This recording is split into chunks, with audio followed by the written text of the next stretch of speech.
This happened like a week ago, so it's still quite fresh in my memory. I was up in northern Canada camping with a bunch of my cousins and friends, something that we've done every year since I can remember.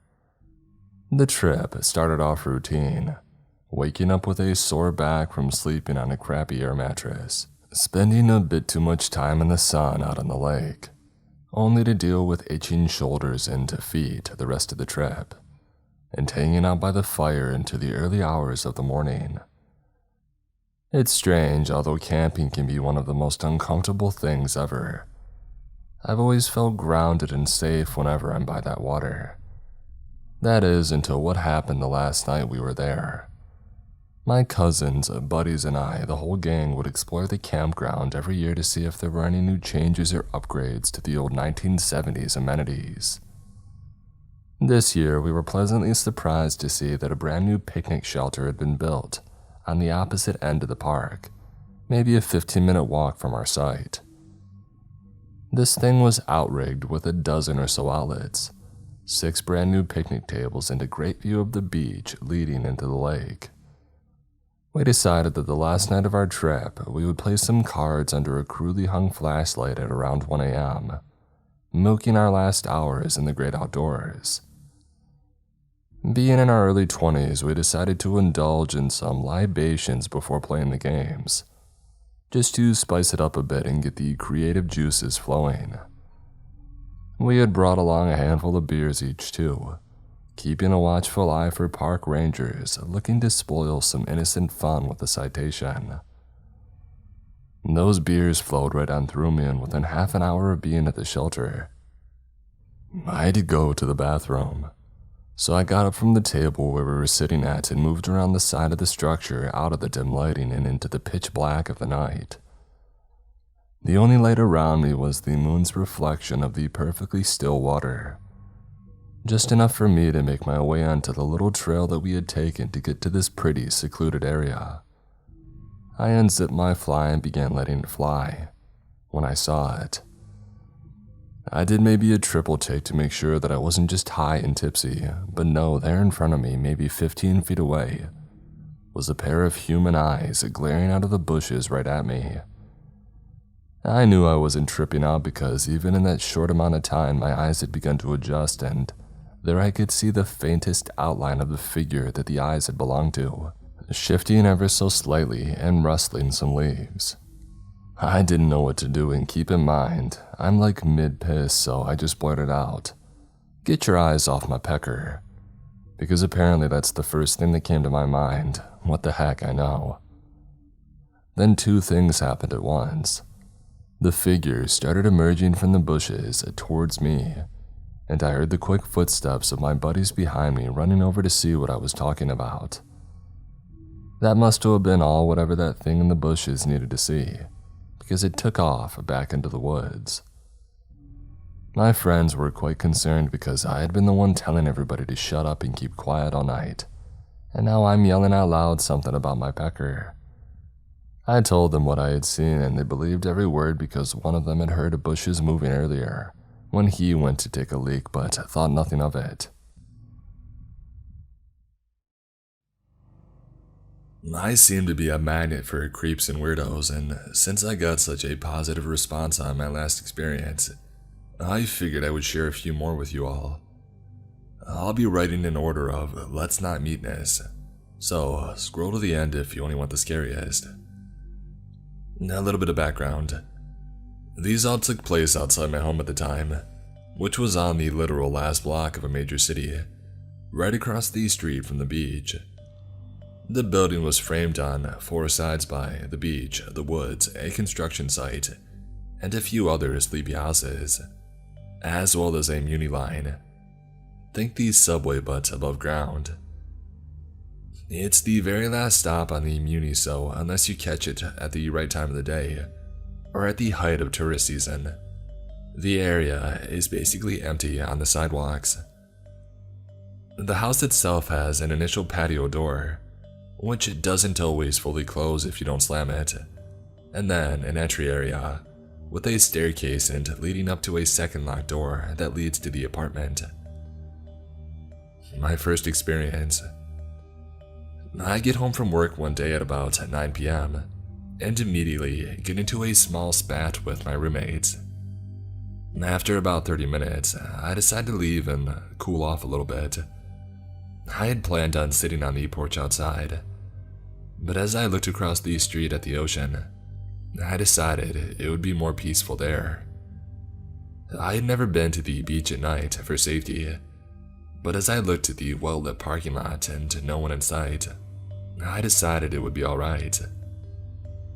In the 1-block span from the beach to my home, there was a little wooded path that started on my street and dumped you out at the crosswalk for the beach. It also intersected with another pathway that took you down the coast. I sat for a bit. Everything was fine, and after a while, I started the 1-minute walk back on the little path. All of a sudden, I look up and see a man walking briskly on the intersecting path, looking right at me. I speed up a bit and try to ignore him, and as we hit the section where the two paths intersect, I end up being about a foot away from him. He calls out to me, "Hey, I want to talk to you." I ignore him, and after a few more steps, he reaches out his hand and grabs a part of my hair, saying, "Hey, come here." I immediately yank my hair out of his hand and I book it the last block, sprinting to my house, and I can hear him running behind me. I turn the corner sharply and I am briefly out of his sight. Luckily, the initial entryway to the patio has been left open by accident, and I run in through the door and I slam it shut. I hear his footsteps stop outside, followed by silence. As I go upstairs and I look through our front window, I see him walking away into the construction site. Experience number 2. I had a friend that lived a couple blocks from where I was, along the same stretch of beach. After hanging out one day, I decided to head back home around sunset. I've walked this way many times and it's just barely light outside still. Only a 5-minute walk, so I figure that I'll be home before dark. As I cross the intersection from their house, I notice a white van parked in the corner that is not usually there, covering a little garden I like to look at on my way back. I can just barely make out 2 people in the front seat. I think odd, okay, whatever, and I pull out my pepper spray. I cross the street, passing the van, and now have my back to it. As soon as my foot hits the pavement, on the other side of the street, I hear the van start up. I turn my head just slightly and I see them, illegally turning onto the street where I am now walking. They creep the van beside me slowly, just behind me but within my peripheral vision. I decide to stop and let them pass. I pause and pretend to be looking at my phone, and I see them stop driving immediately. This was a big nope for me and I broke into a run, the van following me, to a small vintage motel about 1 building away, that I know has an open entrance courtyard. And so, as I approach it, I turn quickly into the yard, and run up to an archway entry for a unit. I stop at the first few steps, catching my breath, and I open my phone front camera to use as a sort of mirror to see what the van is doing. They had backed up to the entry of the motel, and sat there for a few minutes. And then the one on the passenger side opened the door and started walking towards the motel, his phone flashlight on, and I immediately pulled my own phone back, listening for his footsteps, and readying myself to start banging on the motel door, hoping someone is inside. I wait in silence for a long time, long enough for it to get dark. I finally look out again, and both the man and the van are gone. I call an Uber to take me the last 2 blocks. Sorry, Uber driver.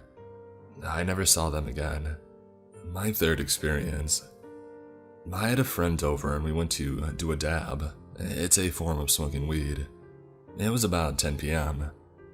My roommates don't like dabbing in the house because of the smell, so he and I go to his car parked out front. We're in the car having a good time when I notice a person walking down the block, pulling on car door handles. I notify him and we watch as the same person comes up to his car and yanks on the back door.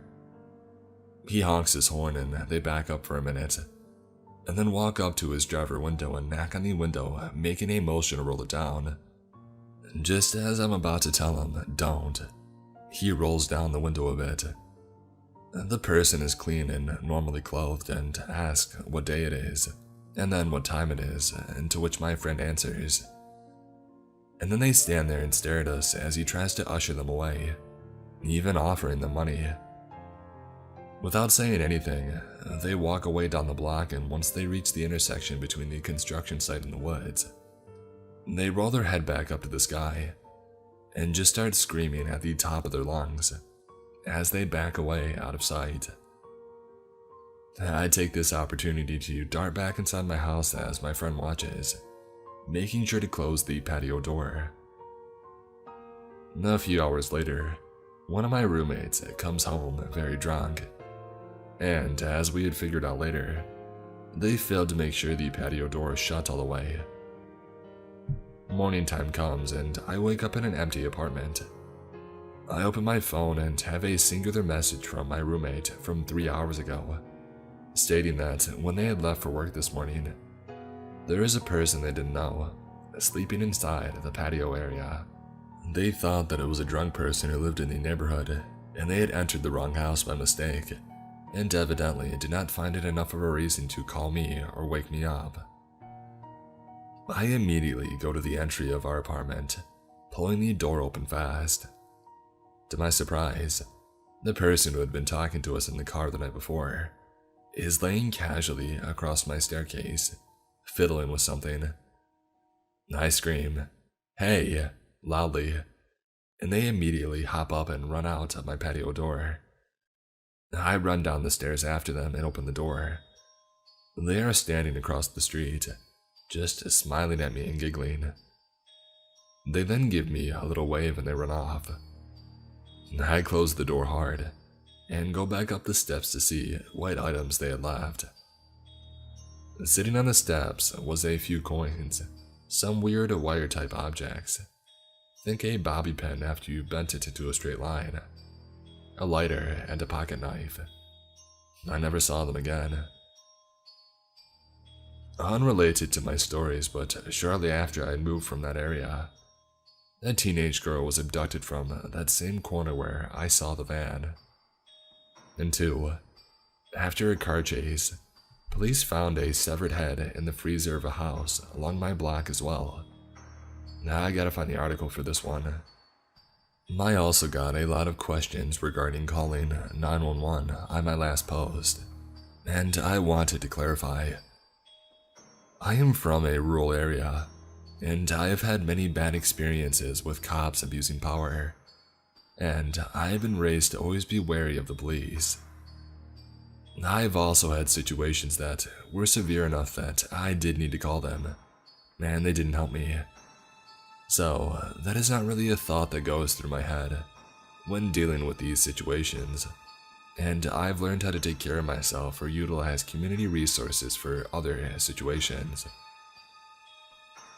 These all happened years ago, and it's all pretty wild to look back on, and remembered how terrified I felt in these times.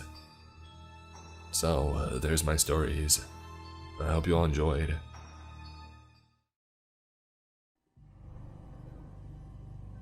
A couple years ago, I used to attend a boarding school in Singapore. This was for the last 2 years of high school, or junior college as we called it. I'm a Catholic, and since none of my friends in the boarding school were practicing Catholics, I attended Sunday Mass on my own every week. If you've been to Singapore, you know it's one of the best countries to go around on your own. It's sometimes even more fun than going around with other people, so this wasn't something that bothered me too much. This Sunday in question came before a long week of submissions and tests, so I was already stressed to begin with. On top of that, I had also somehow managed to oversleep. I liked attending the 8 a.m. Mass. It's the one with the best choir. So, I had to splurge on a cab instead of taking the bus like I usually do. I only got a limited amount of money for the month from my parents, and I spent most of it on food. So by the time I had walked into church, I was upset and just looking for some peace. I guess the stress made me look frazzled and upset, which might have been what caught his attention. As I was late for mass, I had to stand at the back of the church with the other latecomers, as there were no open seats left for us. This man was standing a few feet to my right. He was wearing spectacles and an eternal frown. He was Chinese, like almost everyone else in the church.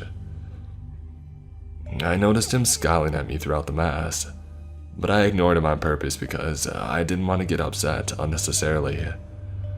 I was the only Indian in my boarding school, so I was used to receiving weird looks. It didn't help that the area in which my school and also this church were located was a pretty rich neighborhood, and I had never seen an obviously non-Chinese person in the church. So the too long don't read is I was used to be a stared at minority. I refused to pay this guy any attention though. What happened next took place during a lull in the mass, during the distribution of communion. Many people tend to move out of the church after receiving communion, so a seat opened up near where I and the man were standing. I moved towards the tent after making sure there were no elderly around me who would like the seat. I sat there. The man maneuvered himself so that he was now standing behind me. This was when I began to feel unsafe. And then he began talking. His words were not directly towards anyone in particular. He seemed to be there on his own. The silence in the church only served to amplify what he was saying. Only in our section though, he wasn't speaking that loud. Basically, apropos of nothing, this random guy began railing about how the Indians were destroying his beautiful country. He went on about how they were doing horrible things to themselves on the streets of Geylang, staking up their schools and hospitals, and making Singapore into a jungle. How the government needed to throw all of them out. He said a bunch of other things that I don't remember now. He also repeated a lot of the stuff, which is why it got stuck in my head. He must have said stuff like that 5 times, and maybe even switched it out for other horrible things. It was obvious that his words were meant for me. I turned around to look at him when he first began with a kind of, "Are you kidding me" face. He was staring at me, his face the stock image of hatred and rage. The people around him were shifting uncomfortably. I turned back around, shut my eyes, and willed him quiet. He didn't shut up. At some point, I began quietly crying.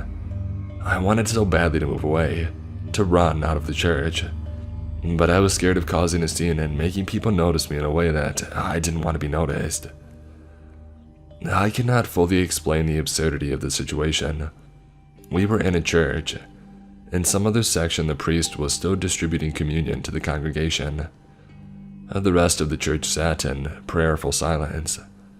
And in the back, in this one corner, this random guy was spewing hate directed at a 17-year-old. And nobody said a word to shut him up. When the priest returned to the altar and had us rise for the final blessing, I took that opportunity to get out of my pew and move away from the man. But to my horror, he followed. The mass had ended by then, and people were moving towards the exit, as was I. But he followed behind me, raised his voice, asked me where I was going. That was when a lady in the vicinity said something like, "Don't say that to her, don't use those words." But when I looked to her, thinking that she would help me get away from this guy, she refused to meet my eye and moved away. We got out of the church, and I couldn't see the guy anymore, so I ran blindly towards the exit and in the direction of the bus stop. I couldn't think straight, didn't know what I looked like. I had no clue what was happening. I got to the bus stop and decided to get onto the first bus that pulled up, even if it was going the wrong way. I thought that I was safe, and I got my phone out of my purse. And then I turned around and, like a horror movie, he was there walking towards me. The only other people at the bus stop were a woman and a kid. I didn't feel confident enough to approach them and ask for help, so, fingers shaking, I locked my phone and called my roommate. She answered the phone groggily. I had probably woken her up, and without waiting for her to say anything, I told her very loudly that a strange man had followed me from the church to the bus stop, and he had been verbally abusing me, and I didn't feel safe. The man, who had been advancing towards me all this time, went and stood with the woman and the child, who had also heard me, and moved away from him. The bus pulled up, I got in, the doors closed, and we pulled away. In that moment, I was so overwhelmed by what had happened that I stood at the entrance of the bus, next to the bus driver, and just burst out crying. I don't remember what was going through my head. My heart was going crazy in my chest. I must have been having the worst panic attack. The bus driver and everyone else in the bus was staring at me like I was crazy probably. At the next stop, the driver asked me if I was okay, and when I couldn't respond, asked me where I needed to go. I gave him the name of my school. A passenger who had just gotten into the bus took me back out, explained to me which bus I would need to take, and asked someone also waiting at the bus stop to make sure that I caught the right bus. Somehow, I got back to the boarding school. I had left my roommate on call, and it had made her extremely worried. By the time I got back to my room, she had notified our mentor and had placed a call to the church to ask if I was still there and if they could find me. They obviously didn't know anything. So, I guess that's my story. I just want to clarify that besides this one experience, I have never felt unsafe in Singapore. And I'm not in any way trying to post that all Singaporeans are bad towards Indians. This did shake me thoroughly though, and I could not bring myself to go back to the church for a long time. I truly hope I, or anyone else for that matter, are never placed in a similar situation ever again.